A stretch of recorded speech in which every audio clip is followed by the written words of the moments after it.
Dear viewers, Assalamu alaikum. Welcome to our very first video on IELTS speaking test.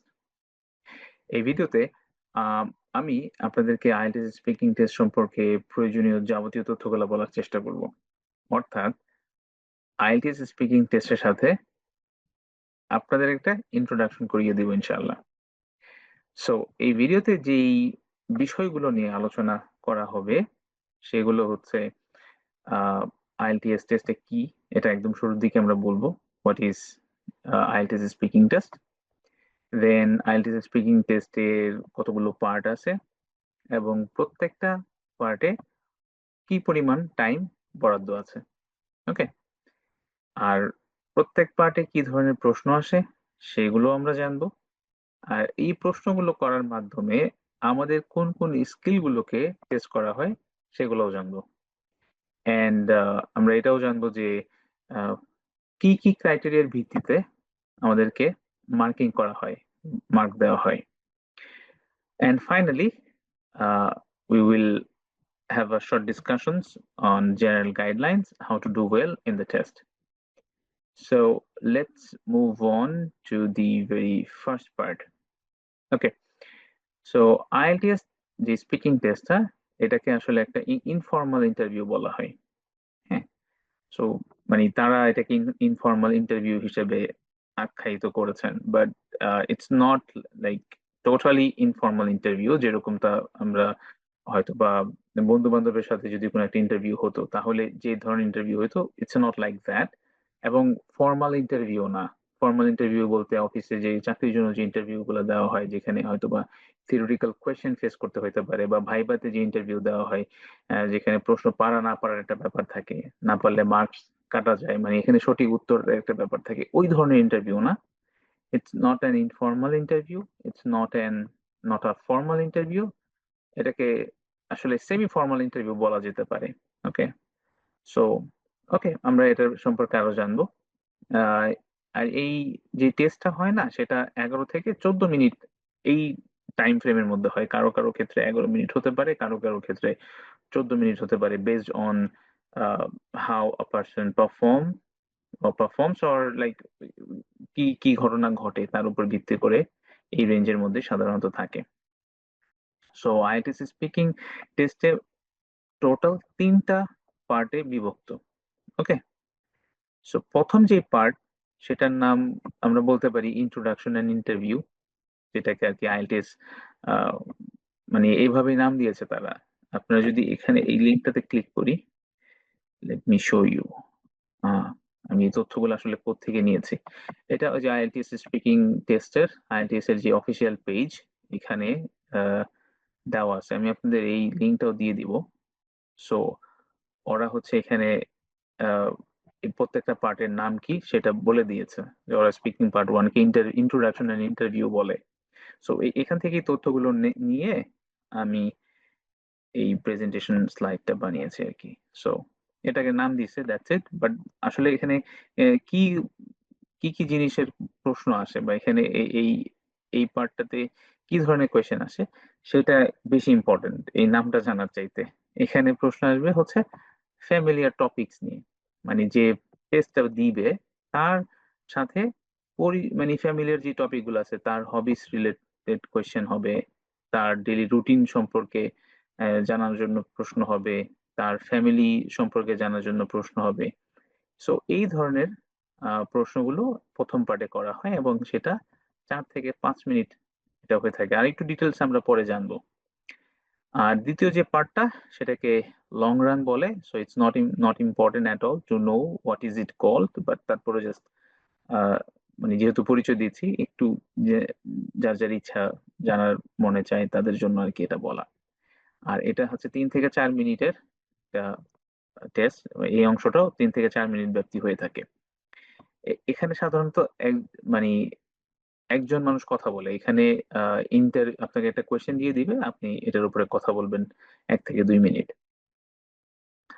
একদম লাস্টের যে পার্টটা আসে, ওই লং রানের পরে, সেটাকে বলে ডিসকাশন পার্ট। এবং এখানে অ্যাবস্ট্রাক্ট কোয়েশ্চেন করা হয়। অ্যাবস্ট্রাক্ট বলতে উইচ ইজ নট মানে ফ্যামিলিয়ার, আপনার এত সহজ প্রশ্ন করা হবে না, ধারণাগত প্রশ্ন করা হবে। ঠিক আছে? তো আমরা এই কোয়েশ্চেন এর টাইপ তো অবশ্যই সামনে আলোচনা করব, তখন হয়তো আর একটু ক্লিয়ার হবে। So I hope now it's clear যে এটা 11 থেকে 14 মিনিটের একটা টেস্ট, 3টা ভাগে বিভক্ত। প্রত্যেকটা ভাগে এরকম প্রথম ভাগে 4 থেকে 5 মিনিট সময় যায়, দ্বিতীয় ভাগে 3 থেকে 4 মিনিট, এবং লাস্টের ভাগে 4 থেকে 5 মিনিট সময় যায়। সো এখন আমরা প্রথম ভাগটা সম্পর্কে একটু জানার চেষ্টা করি।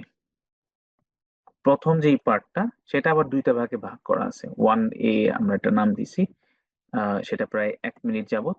তো এটাকে আপনার বলতে পারি গেটিং রেডি টু স্পিক। ওকে, এই এই পার্টটাতে আসলে কোনো প্রশ্ন করা হয় না। এখানে এক্সামিনার আপনার আম, একটা প্রিপেয়ার্ড স্পিচ দিবে যে আমি হচ্ছি এরকম এক্সামিনার, আমার নাম্বার এইটা, আমি এর পরীক্ষা নিচ্ছি। যে যার পরীক্ষা নিবে তার নাম বলবে, তার পাসপোর্ট আইডি বলবে, এগুলা বলে তার পাসপোর্ট আইডিটা নিবে, সে ভেরিফাই করবে।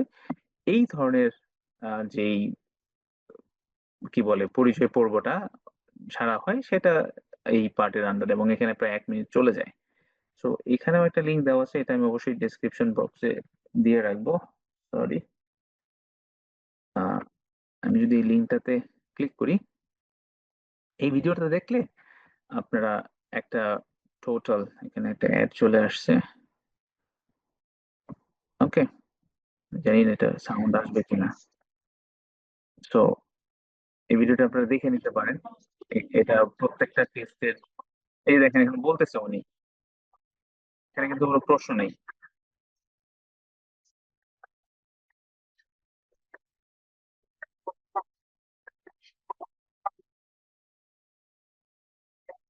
তার নাম্বার বলতেছে, উনি পরীক্ষা,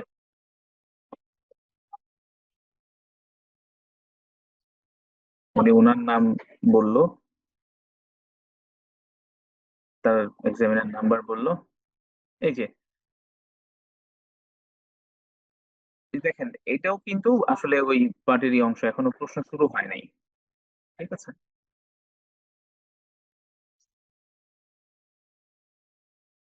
তো এরকম যে অংশটা, মানে এটা আসলে মার্কিং এর আওতায় আসবে না, এটা জাস্ট নর্মাল ইন্ট্রোডাক্টরি পার্ট। তো এই যে এখন থেকে পার্ট 1 শুরু হবে অ্যাকচুয়ালি। ঠিক আছে? ওকে, so let me come back to the presentation slide. তারপরে ইন্টারভিউটা শুরু হবে, সেটা 3 থেকে 4 মিনিট ব্যাপ্তি চলবে। ঠিক আছে? যদি ভিডিওতে দেখাইছে যে ওই এটায় 4 থেকে 5 মিনিট, আসলে না, ওই এটা 3 থেকে 4 মিনিট হচ্ছে এই অংশটুকু, যেখানে আসলে ইন্টারভিউ হবে সেটা 3 থেকে 4 মিনিট ব্যাপ্তি হবে। সো অলরেডি আমরা বলেছিলাম যে আমরা এই জায়গাটাতে যে ধরনের প্রশ্ন ফেস করতে পারি সেগুলো হচ্ছে ফ্যামিলিয়ার টপিকস রিলেটেড, মানে যে পরীক্ষা দিবে তার হবি সম্পর্কে জানা হবে। সো বেসিক্যালি কোয়েশ্চেন্স গুলো মানে তাকে কেন্দ্র করে হবে, তার ডেইলি রুটিন সম্পর্কে মানে জানতে চাইবে, এবং সে সেই রিলেটেড উত্তর দিবে। তার হয়তো বা গ্রাম সম্পর্কে জানতে চাইতে পারে। সো এটা কিন্তু ওই যে পরীক্ষা দিচ্ছে সে তার গ্রামকে ভালো করে চিনে, তো তার গ্রামের ব্যাপারে বর্ণনা করার অ্যাবিলিটি যদি থাকে, দ্যাটস এনাফ। তার নেইবারহুড মানে হচ্ছে তার মানে প্রতিবেশী না, এটাকে বলে তার এলাকা, সোজা কথা, যে যে এলাকায় বসবাস করে সেই এলাকা সম্পর্কে প্রশ্ন করা হইতে পারে। তার পেট রিলেটেড, তার যদি পেট থাকে বা না থাকে, না থাকলেও অনেক সময় মানে এরকম না যে অনেকের আহ, কিছু কিছু টপিক আছে যেগুলোর সাথে অনেকের হয়তো বা সরাসরি অ্যাসোসিয়েশন নাই, এই ধরনের টপিক কিন্তু আসে, but these are very familiar, মানুষ এগুলোর সাথে পরিচিত, মানে কি বলে, পরিচিত থাকে মোটামুটি। তারপরে হচ্ছে ওয়ালেট এবং অন্যান্য বিষয় নিয়ে আলোচনা আসবে। মোট কথা হচ্ছে যেই টপিকই থাকুক না কেন, ওই টপিক কেন্দ্র করে তার আহ, ভালো লাগে কিরকম, তার চিন্তা কিরকম, এই ধরনের প্রশ্ন আসবে। আমরা একটু পরে দেখবো কিছু questions, so that we can understand what type of questions we can face in part 1। So এটা আমি বললাম যে ফোকাসটা হচ্ছে তাকে দেওয়া হবে, এবং এইখানে টপিক সাধারণত 2টা বা 3টা টপিকের মধ্যেই চলবে। সাপোজ যদি 2টাই হয় ম্যাক্সিমাম টাইম, সো হবি রিলেটেড প্রশ্ন হইলো, সেখানে নিয়ে কয়েকটা প্রশ্ন হইলো, তারপরে আরেকটা ভিন্ন টপিকে গেল পেইটে, তারপরে সেটা নিয়ে আবার কয়েকটা প্রশ্ন হইলো। ওকে, সো হ্যাঁ, কনভারসেশন হচ্ছে আবার সাব টপিকে যেতে পারে। এটা সাব টপিকে যেতে পারে মানে কি, এটা একটা ইম্পর্টেন্ট জিনিস। সাপোজ হবি নিয়ে কথা হয়েছে, আপনাকে জিজ্ঞেস করলো আপনার হবি কি, তো আপনি বললেন পেন্টিং। তো এখন পেন্টিং যখন আপনি বলবেন, পেন্টিং নিয়ে দুই একটা লাইন বলার পরে এই পেন্টিং রিলেটেড আবার প্রশ্ন আসতে পারে যে পেন্টিং কি বলে, যে পেন্টিং কি কি ধরনের পেন্টিং করা উচিত, হ্যাঁ কোন ধরনের পেন্টিং গুলো ভালো বা টেকসই, জাস্ট একটা এক্সাম্পল দিলাম। এই ধরনের কিছু প্রশ্ন আসতে পারে। সো এভাবে কনভারসেশনটা ফ্লো করতে পারে। নেক্সট, ওকে, সো এখন আমরা যেটা দেখব যে স্যাম্পল কোয়েশ্চেন্স। সো যেরকম এখানে একটা টপিক হচ্ছে let's talk about where you live, হয়তোবা সেটা আপনার ভিলেজ অথবা city. So what do you like most about your city or village? সো এই প্রশ্নের উত্তর তো আপনি অবশ্যই জানেন, আপনার শহরের কোন জিনিসটা আপনি পছন্দ করেন। So we're not going to talk about the sample answers in this part of like in this video. এই ভিডিওতে এটা আমরা কভার করব না ইনশাল্লাহ। নেক্সট আমরা যেটা করব, we will make some sample answers on each of the questions or different types of questions, part 1 থেকে part 2 থেকে part 3 থেকে। But this is just an introductory video, so that we can know like what type of questions, what type of things we may expect in an IELTS test. Okay, so এখন তারপর আরেকটা প্রশ্ন হইতেছে কি, যে is your city or village a popular place for tourists to visit? So এটা তো আপনি জানেন পপুলার প্লেস কি, পপুলার প্লেস কি না। ওকে, ট্যুরিস্টদের জন্য। সো যদি পপুলার প্লেস হয় তখন আপনি বলবেন সেটা কেন পপুলার, সেটাও বলতে পারেন।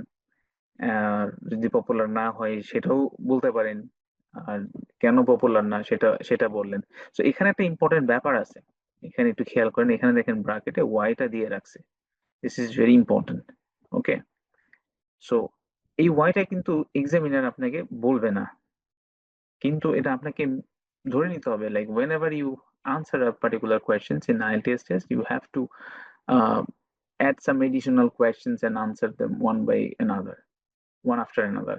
ওকে, এই জিনিসটা একটু মাথায় থাকতে হবে। হুম, তারপরে আরেকটা প্রশ্ন কি বলছে, do you think your city has changed much in recent years? Okay, আপনার যদি সিটি চেঞ্জ হয় তাহলে আপনি বলবেন। সো এগুলা বলার অনেক ওয়ে আছে, সো দ্যাট মানে কি বলে, অফকোর্স লাইক যাদের হচ্ছে ইংলিশ বলার কোনো সমস্যা নাই তারা তো অনেক কিছু বলতে পারে। এবং আরেকটা জিনিস বলি, এখানে রাইট এবং রং আনসারের কিছু নাই। So you can say whatever you want, but it has to be logically sound, that's all. Okay, এখন আমরা স্যাম্পল কোয়েশ্চেন্স দেখলাম। এখন জাস্ট একটু দেখার চেষ্টা করি যে এখানে কি কি স্কিল টেস্ট করা হয়। সো প্রথম যে স্কিলটা টেস্ট করা হয় যে আপনি আপনার আহ, প্রত্যেক দিনের যে টপিক গুলো আছে সেই রিলেটেড জিনিস আপনি শেয়ার করতে পারেন কিনা মানুষের সাথে। আপনি যদি আইএলটিএস টেস্ট হচ্ছে আপনার কমিউনিকেশন টেস্ট করা হয়। সো আপনি যদি আপনার ডেইলি লাইফের যে ঘটনাগুলো ঘটে সেগুলো অন্য মানুষকে কিন্তু বলতে পারেন নাকি না পারেন, সেটাই আপনাকে টেস্ট করতে করা হচ্ছে। বা আপনি আপনার কোন একটা ব্যাপারে ওপিনিয়ন দিতে পারেন কিনা, মানে আপনার মতামতটা কি।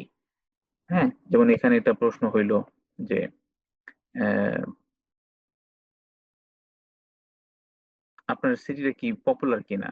সো আপনি হ্যাঁ বা না বললেন, শুধু হ্যাঁ বা না কি বললে আনসার হবে না। পপুলার কেন, ওই ওপিনিয়নটা যে দিলেন সেটার পিছনে একটা ব্যাখ্যা দাঁড় করানো, সে ability আপনার আছে কিনা। তারপর আপনার যে কমন এক্সপিরিয়েন্স সেটা আপনি ব্যাখ্যা করতে পারেন কিনা। যেমন একটা প্রশ্ন করা হয়েছিল যে আপনাদের শহরটা কিভাবে চেঞ্জ হয়েছে রিসেন্টলি, কি কি পরিবর্তন আসছে, সেটা কিন্তু আপনি এক্সপিরিয়েন্স করছেন না, আপনি কি কি পরিবর্তন হয়েছে সেটা দেখছেন জানেন, সেটা আপনি ব্যাখ্যা করতে পারেন কিনা। এই জিনিসগুলো টেস্ট করে। ওকে, সো কমন সিচুয়েশন একই কথা, কমন সিচুয়েশন গুলো যেগুলো আছে সেগুলো আপনি শেয়ার করতে পারেন কিনা। সো এই এই পার্টে এই জিনিসগুলোই টেস্ট করা হয়। এবার চলে আমরা পার্ট টু তে। সো পার্ট টু 3 থেকে 4 মিনিট ব্যাপী হয়। আর এখানে যেটা করবে, প্রথমে আপনাকে একটা বুকলেট দিবে। ওকে, সো আমি আবার বলতেছি, ওই যে ভিডিওটার লিংক যেটা আমি একটু আগে বললাম, ওটা একটু দেখবেন, তাহলে আর একটু বুঝতে পারবেন সিনারিওটা কি, আপনার সাথে কি ঘটবে। অথবা অনেকে টাস্ক কার্ডও দিতে পারে। একটা কার্ড দিয়ে দিল, ওইখানে একটা টপিক থাকবে, ওই টপিকের রিলেটেড কিছু কোয়েশ্চেন থাকবে, 3টা 4টা 5টা। আর আপনাকে একটা সাদা কাগজ দিবে। ওকে, এবং একটা পেন্সিল দিবে, অথবা কলমও দিতে পারে। সো যেই সাদা কাগজে আপনি কিছু নোট নিবেন, এবং এটা 1 মিনিট আপনাকে সময় দিবে প্রিপারেশন নেওয়ার জন্য। So on that 1 minute you need to take some notes. আসলে 1 মিনিট অনেক বেশি নোট নেওয়া যায় না। সো আমরা ওগুলা এই মানে এই পার্ট 2 কিভাবে আনসার করতে হয় বা ইন ডিটেল, সেগুলো আমরা পরে আলোচনা আসবো। আমি জাস্ট বলে দিচ্ছি যে কি কি জিনিস ঘটতে পারে, এই ঘটে। সো এই 1 মিনিট আপনি প্রিপারেশন নিবেন, ওই প্রশ্নটা দেখে যে 4টা বা 5টা ক্লু দেওয়া থাকবে। হ্যাঁ, আহ, আমি একটু পরে প্রশ্নটা একটু দেখতে পারবেন, তখন আপনি আরো রিলেট করতে পারবেন। সো তারপরে আপনাকে যেটা করা হবে, যে 2 মিনিট সময় দেওয়া হবে। এই 2 মিনিট আপনি কথা বলতে পারবেন। আপনি 1 মিনিট কথা বললেও হবে। আপনাকে সর্বোচ্চ 2 মিনিট সময় দেওয়া হবে। যখন 2 মিনিট শেষ হবে, তখন তারা আপনাকে থেমে দিতে বলবে। You will be asked 1 or 2 wrap up questions. আর আপনি যখন কথা শেষ করবেন, সেটার শেষে 2-1টা রিলেটেড কোয়েশ্চেন করে এই পার্টটা শেষ হবে। আর যদি এই যে এখানে একটা স্যাম্পল কোয়েশ্চেন দেওয়া আছে, যেমন এটা হচ্ছে টপিক, এরকম একটা টপিক লেখা থাকবে, describe a time when you help someone। মানে এরকম একটা ঘটনা আপনাকে বর্ণনা করতে বলবে, যে এই ঘটনাতে আপনি কাউকে হেল্প করেছিলেন। আর এটা বলার সময় এখানে কিছু পয়েন্ট দেওয়া আছে, যে আপনি যাকে হেল্প করেছিলেন সে কে হতে পারে। সে আপনার একটা বন্ধু। ওই বন্ধুটা কিভাবে বন্ধুত্ব হইলো আপনার, সেটা আপনি বলতে পারেন। কতদিন ধরে চিনেন তাকে, সে আপনার এলাকায় থাকে নাকি দূরের এলাকায় থাকে, হেল্পটা কেন করছিলেন, তার টাকা লাগতে পারে। সো ওই ওই রিলেটেড হেল্প হতে পারে, অথবা অন্য যে কোনো হেল্প হতে পারে।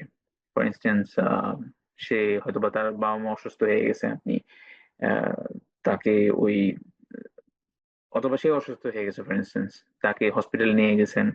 হ্যাঁ, তার বাসায় বাবা মা ছিল না। So it could B anything.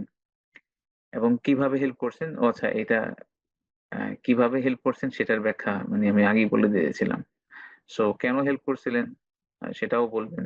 যে অবভিয়াসলি হয়তোবা কোনো উপায় ছিল না তার, অন্য কারো হেল্প করার ছিল না, এই কারণে আপনি আগে গেছেন। আর কিভাবে হেল্প করছেন সেটা আপনি ব্যাখ্যা করবেন। এবং যে হেল্প করলেন সেটার কারণে কি হলো, রেজাল্টটা কি, সেটাও আপনি বলতে পারেন। তো এরকম কিছু ক্লু দেওয়া থাকবে। হ্যাঁ, এখন প্রশ্ন হচ্ছে, এই ক্লুগুলা আমরা কি এটার উত্তর দিতে হবে কি হবে না, এটা নিয়ে আসলে 2টা মতামত আছে। আহ এটা ম্যাক্সিমাম যারা বড় বড় আইএলটিএস টিচার আছে তারা বলে যে না, you don't have to really cover this topics. But আপনি যদি এই বইটা ফলো করেন, অফিসিয়াল গাইড কেমব্রিজের, ওইখানে আবার বলা আছে না, you have to cover this parts. হ্যাঁ, আপনি আমি ওই বইটারও নাম বলে দিচ্ছি। Let me see. হ্যাঁ, অফিসিয়াল আইএলটিএস স্পিকিং, 134 পেজ থেকে শুরু হয়। এই দি এই বইটার নাম মতো আমি ভুলে গেলাম। The Cambridge, let me see, what is the name of the book. Okay, anyways, এটা ইম্পর্টেন্ট না। ক্যামব্রিজের যে অফিসিয়াল গাইড বুক, সেটাই। এক্সাক্ট নামটা মনে আসতেছে না। ওকে, সো ওই বইটাতে আবার লেখা আছে যে না, you have to cover this part. So but it's not important, কারণ অনেকেই বলছে যে এটা না করলেও চলবে।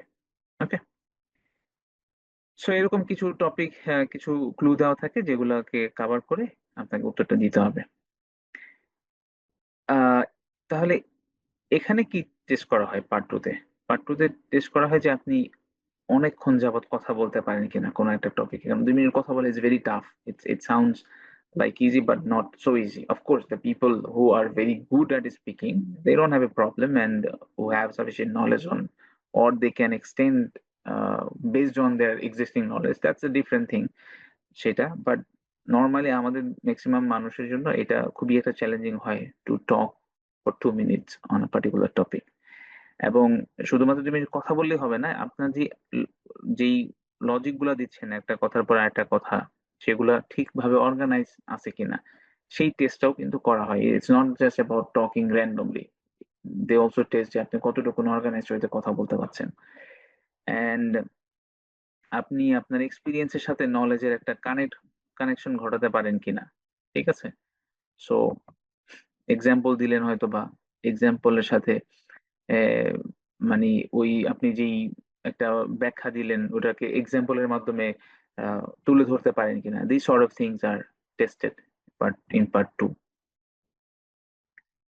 এন্ড পার্ট 3-তে এটা এটা প্রায় 4 থেকে 5 মিনিট এই পার্টটা চলে, এটাকে ডিসকাশন পার্ট বলে, and it's a very tough part because এখানে কোয়েশ্চেন্স গুলো একটু অ্যাবস্ট্রাক্ট হয়, আহ, ধারণাগত যেই কথাবার্তা আর কি। So the topics of these parts are general and abstract, not familiar or personal। এবং ফ্যামিলিয়ার যদি হয়ও, মানে পার্সোনাল যদি হয়ও, বাট একটু কি বলে, এই একটু কি বলে, আইডিয়া নিয়ে আলোচনা করা হয়। হ্যাঁ, সো আমরা কিছু কোয়েশ্চেন দেখবো একটু পরে, সো তখন আর একটু ক্লিয়ার হবে। The examiner discuss issues related to the topic in part 2। এবং হ্যাঁ, এক্সামিনার পার্ট 2 তে আমরা যে কথাগুলো বলছি, সাপোজ পার্ট 2 তে কথা হয়েছিল কি নিয়ে, লেট মি সি। ওই যে একটা মানুষকে হেল্প করছেন, তখন আপনাকে বলতে পারে যে হেল্প করা আহ, কেন প্রয়োজন সোসাইটিতে। সো এই যে একটা অ্যাবস্ট্রাক্ট প্রশ্ন, এই প্রশ্নগুলো কিন্তু উত্তর দেওয়া একটু সহজে। আপনি এক লাইনে দিলে তো আর হবে না যে এটা দিলে ভালো হয়। ভালো হয় বললে তো হবে না, তাহলে তো আপনার আর কিছু বলার নেই। ইউ হ্যাভ টু টক মোর, কেন ভালো হয়। হ্যাঁ, সো এটার প্রয়োজনীয়তা কি। হ্যাঁ, সামাজিক বন্ধন তৈরি হয়, like when you are given the floor to talk in Bangla, probably you can probably come up with so many ideas, but when it's about talking in English, it could be a problem. ওকে, আমরা আজকে ওইভাবে যাব না, ওই উত্তর ব্যাখ্যা তো আমরা আজকে দিব না। So on the like when we are discussing on each part and different types of questions, যখন স্যাম্পল ধরে ধরে উত্তর দেব, তখন ইনশাল্লাহ এগুলো আমরা জানতে পারবো যে how to tackle those questions in order to get good marks on IELTS speaking test. So এবং এই যে পার্টে কোয়েশ্চেন্স গুলো আস্তে আস্তে ডিফিকাল্ট হয়, লাইক when you answer, যদি আপনি একটু ভালো আনসার করতে পারেন, তারপরে প্রশ্নটা আস্তে আস্তে ডিফিকাল্ট হবে।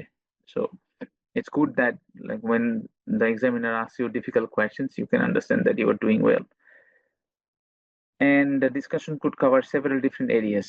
এবং হ্যাঁ, একটা এরিয়া থেকে একটা নিয়ে কথা শুরু হয়েছে, সেটার সাথে কানেক্টেড আরেকটা এরিয়াতে গেল, এভাবে কিন্তু ডিসকাশনটা চলতে পারে। ওকে, মেইনলি এখানে যে কোয়েশ্চেন্স গুলো করে, আহ, দেখেন এখানে একটা question, do you think helping each other creates a better society. So ওই যে হেল্পিং নিয়ে প্রশ্ন ছিল পার্ট 2 তে, সেটাকে এলাবোরেট করে সে আর একটু ব্রড কোশ্চেন জানতে চাইছে। Parents have a great role great role to play to build the sympathetic nature in children. What do you think about it.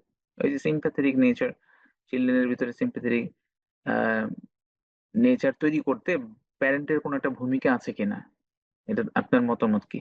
Sympathetic nature মানে কি, ওই যে হেল্প করার নেচার যেটা। তো যখন কেউ যদি নেচারটা সিম্প্যাথেটিক হয়, দয়াশীল হয়, তখন কি সে অন্য মানুষকে হেল্প করবে। এবং ওই জিনিসটা তৈরি করার জন্য প্যারেন্টস এর কোনো ভূমিকা আছে কিনা। হ্যাঁ, সো এই কোশ্চেন গুলো ইটস নট লাইক আপনি আপনার নেইবারহুড কেমনে চেঞ্জ হয়েছে, এটা আরো সহজ বলা, কারণ আপনি জানেন এক্সপিরিয়েন্সের সাথে আহ, খুব সহজে ম্যাচ করে উত্তর দেওয়া যায়, বাট এগুলো একটু একটু ক্রিটিক্যাল হয়। Do you think it is important to earn a large salary or to be happy in the job. যে স্যালারি ইম্পর্টেন্ট, মানে বেশি টাকা অর্জন করা ইম্পর্টেন্ট, নাকি জবে যেটাই করেন কম টাকা থাকেন সেটা নিয়ে হ্যাপি থাকা ইম্পর্টেন্ট। সো এটা নিয়ে আপনার মানে যে মতামত হয় সেই মতামতটাকে আবার এক্সপ্লেইন করতে হবে। So the questions are not so easy. I mean, of course, easy. Of course, many. If you practice a lot, then everything becomes easy. So that's obvious. But they are more difficult than the other types of questions. That's what I wanted to mean. কি কি skill test করা হয়, যে আপনি আপনার opinion গুলাকে explain করতে পারেন কিনা কোনো একটা পার্টিকুলার টপিকে, এক্সপ্লেনেশন দেওয়ার ক্ষমতাটা এই জায়গাতে টেস্ট করা হয়। আপনি আপনার কোনো একটা ইস্যুকে অ্যানালাইজ করতে পারেন কিনা, এবং ওই ইস্যুটাকে নিয়ে স্পেকুলেট করতে পারেন কিনা। স্পেকুলেট মানে হচ্ছে যে সেটার সম্পর্কে আহ, অনুমান করতে পারেন কিনা, কি হতে পারে কি না হতে পারে, সেটাকে বলে স্পেকুলেট করা। এবং আপনি যে আপনার অপিনিয়ন দিলেন সেটা কি এক্সাম্পল দিয়ে, হ্যাঁ, মানে সাপোর্ট করতে পারেন কিনা, সেই টেস্ট গুলা করা হয়। ওকে, এখন আমরা চলি যে স্পিকিং টেস্টে কি কি ক্রাইটেরিয়ার উপর বেস করে আপনার স্পিকিং টেস্টটাকে মার্কিং করা হবে। চারটা ক্রাইটেরিয়া আছে দেখেন। সো প্রথমত হচ্ছে ফ্লুয়েন্সি এন্ড কোহিয়ারেন্স। এটা একটু কঠিন লাগতে পারে, এটা পরে আসি। প্রোনাউন্সিয়েশন নিয়ে প্রথমে আসি, প্রোনাউন্সিয়েশন, উচ্চারণ। সো উচ্চারণটা কিরকম হবে? উচ্চারণটা যদি আন্ডারস্ট্যান্ডেবল হয়, that's enough. You don't have to like sound like an American speaker or a British speaker. There is no mark for that, trust me. ইন্ডিয়ানরা মানে তারা তাদের একটা স্টাইল আছে, they have their own accent. তারা ওই অ্যাকসেন্টে কথা বলেও 8 পায়, 9 পায়। It doesn't matter like which particular accent you are following. If your pronunciation is good enough, if that is intelligible or that is understandable, it's fine. Okay, so অনেকে দেখবেন accent নিয়ে খুব লাইক মানুষজনের ভিতরে একটা বড় ক্রেজ আছে। Of course that's good, like if somebody can grab a particular accent, that's fine. There is nothing wrong with that, but you don't have to push yourself so much that it causes you pain. ওইটা নিয়ে দরকার নেই, just প্রোনাউন্সিয়েশনটা সুন্দর করতে পারলেই হবে। Hmm, okay. And second part হচ্ছে grammatical range and accuracy.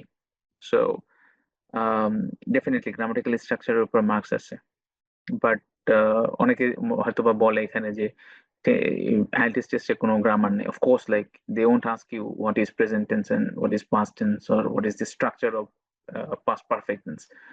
কিন্তু আপনার সিচুয়েশনের উপরে বেস করে যদি আপনি এই টেন্সের ভ্যারিয়েশনস গুলো পারফেক্টলি ইউজ করতে পারেন, তাহলে আপনার মার্ক বেড়ে যাবে। না করতে পারলে মার্ক কমে যাবে। বিভিন্ন ধরনের টেন্সের ব্যবহার আপনাকে করতে হবে। So you don't have to know about tense, but you have to use them. দুইটা দুই জিনিস। যেমন আমাদের একজন রিক্সাওয়ালা ভাইও যদি তাকে কথা বলতে বলেন, সে কিন্তু অতীত অতীতের স্ট্রাকচারে কথা বলতে পারে, ভবিষ্যতের স্ট্রাকচারে কথা বলতে পারে, এবং অনেক সময় কমপ্লেক্স স্ট্রাকচারও কথা বলতে পারে। কিন্তু সে কিন্তু জানে না সরল জটিল বাক্য কি। So that's what is important. You have to know the use of different grammatical structures. It doesn't matter if you know about that grammatical structure or not. Okay, lexical resources মানে হচ্ছে ভোকাবুলারি। সো বিভিন্ন ধরনের vocabulary নিয়ে কথা বলতে হবে, wide range of vocabulary লাগবে ভালো নাম্বার পাইতে চাইলে। এখন এটা পরে অবশ্য 6 যদি কারো টার্গেট থাকে, that's different. Like when your target is 7 or more than 7, then of course you have to come up with a wide range of vocabulary. এবং হাই লেভেল ভোকাবুলারি থাকবে। তার চাইতে বেশি যেতে চাইলে একাডেমিক লেভেলের ভোকাবুলারি কথা ইউজ করতে হবে। এন্ড কিছু কিছু সময় হয় কি, একটা ওয়ার্ড আমি জানি না, I can't recall a particular word, but you have to have the ability to explain without even knowing the word. একটা পার্টিকুলার ওয়ার্ড ছাড়াও কিন্তু অনেকভাবে ঘুরিয়ে কথাটা বলা যায়। ওই ধরনের অ্যাবিলিটিও লেক্সিক্যাল রিসোর্সের আন্ডারে পড়ে। এন্ড ফাইনালি, যেটা আমি বাদ দিলাম প্রথমে, ফ্লুয়েন্সি এন্ড কোহিয়ারেন্স।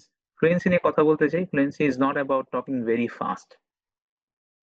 ওকে, নর্মাল স্পিডে কথা বলাটাকেই ফ্লুয়েন্সি বলে। আপনি যে আটকে যাচ্ছেন না কথা বলার সময়, বা এরকম বেশি বেশি একটা আছে কি, মানে অভ্যাসের ধরনে একটু কি বলে সাউন্ডস হয় একটার পর একটা, দ্যাটস ডিফারেন্ট। কিন্তু বেজে যাওয়া যেটাকে বলে আর কি, ওই বেজে না গেলে নর্মাল স্পিডে যদি কথা বলতে পারি, দ্যাটস ওকে। কোহিয়ারেন্স হচ্ছে কোন একটা কথা, দুইটা তিনটা কথা বললেন, একটা কথার সাথে আরেকটা কথার যে লিঙ্ক ঘটানো, এটাকে বলে কোহিয়ারেন্স, সঙ্গতি থাকা। কোহিয়ারেন্স বাংলা যদি বলি সঙ্গতি, এক কথার সাথে আরেক কথার যেই লিঙ্ক আছে সেগুলো আপনি ঠিকভাবে করতে পারতেছেন কিনা, এগুলোর উপরে মার্ক দেওয়া হয়। সো এখানে মনে করেন 7 পাইলেন, এখানে 7 পাইলেন, এখানে 7 পাইলেন, এখানে 7 পাইলেন, এই 7 এগুলো সব যোগ করে 4 দিয়ে ভাগ দিয়ে যে নাম্বার আসবে আপনাকে এই নাম্বার দিবে। সো ফাইনালি একটু যদি জেনারেল গাইডলাইন বলি আমি, ডেফিনেটলি অলরেডি আমি অনেক কিছু বলছি। আইএলটিএস স্পিকিং টেস্ট সম্পর্কে অনেকগুলো আইডিয়া দেওয়া হয়েছে, বাট আমি বলবো যে the official Cambridge guide to IELTS, এই বইটা একটু পড়েন। অফকোর্স লাইক ওইখানে কিছু টিপস দেওয়া আছে কি কি করতে হবে না করতে হবে, সো দ্যাট এটা এসেনশিয়াল না সবকিছু জানা, সবকিছু সবসময় যে জানতে হবে। অনেক কিছু অনেক সময় অনেক কিছু না জেনেও ভালো করা যায়, but it's okay, like if you have time you can go through that book. হ্যাঁ, আর যারা দুর্বল তাদের তো অবশ্যই যাওয়া উচিত, কারণ প্রত্যেকটা পার্টে ওই ওদের হচ্ছে কিছু ভিডিও করা আছে যে 5 স্কোরের ভিডিও গুলো কিরকম হয়। হ্যাঁ, এই যে এখানে আমি জাস্ট একটু শো করাই আপনাকে।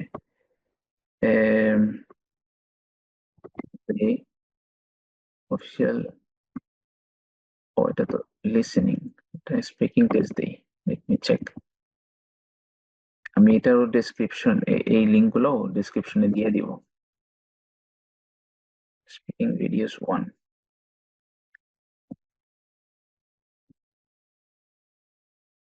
তো এই যে দেখেন এখানে, এটা কিন্তু ক্যামব্রিজের টেস্ট নেওয়া।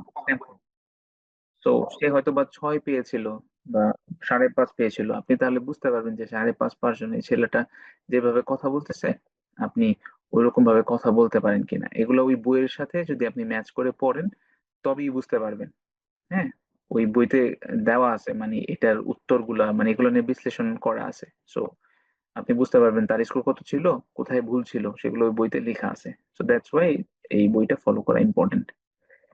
ওকে, আর আপনার হচ্ছে স্ট্রেংথ গুলা কোন জায়গায় সেগুলো ফিগার আউট করেন, উইকনেস গুলা কোন জায়গায় সেগুলো ফিগার আউট করেন। হয়তোবা আপনার ফ্লুয়েন্সি ভালো আছে, আপনি খুব স্পিডে কথা বলতে পারেন, কিন্তু আপনি হয়তোবা গ্রামার ঠিক হচ্ছে না, এটা আপনার weakness. So you have to focus on grammar. আর উল্টাটা হইতে পারে, তখন আপনি ফ্লুয়েন্সিতে ফোকাস করবেন। এন্ড আরেকটা ইম্পর্টেন্ট জিনিস হচ্ছে follow 1 or 2 mentors available online. বেশি মেন্টর দরকার নেই, it could be anybody, like whoever you like. সেটা হতে পারে কি বলে, যেমন আমি ফলো করতাম হচ্ছে, নামও তো ভুলে গেলাম, ক্রিস পেল। সো তাকে আমার খুব ভালো লাগতো। তারপর লিজ আছে, অথবা একজন, আমি জানি স্পিকিং এর জন্য একজন পাকিস্তানি একজন ইয়ে আছে, ওনার নামটা মনে আসতেছে না। এনিওয়েজ, সো হুএভার, একজন বা দুইজন সর্বোচ্চ, এর চেয়ে বেশি মেন্টরদের অনুসরণ করার দরকার নেই। I mean, following too many mentors will make you confused, so it's not advised. এবং প্র্যাকটিস করতে হবে নিজেদের মধ্যে অনেক। These are the very general guideline. That's all for today. Hopefully আমি জানি না কতটুকু জানাইতে পারলাম। সো চেষ্টা করছি, মানে বেসিক যেই জিনিসগুলো, যেই তথ্যগুলো জানা বলা দরকার সেগুলো ইনকর্পোরেট করার একটা ভিডিওতে। যদি কারো কোনো কোয়েশ্চেন্স থাকে, of course like feel free to ask questions. Thank you. Have a good day.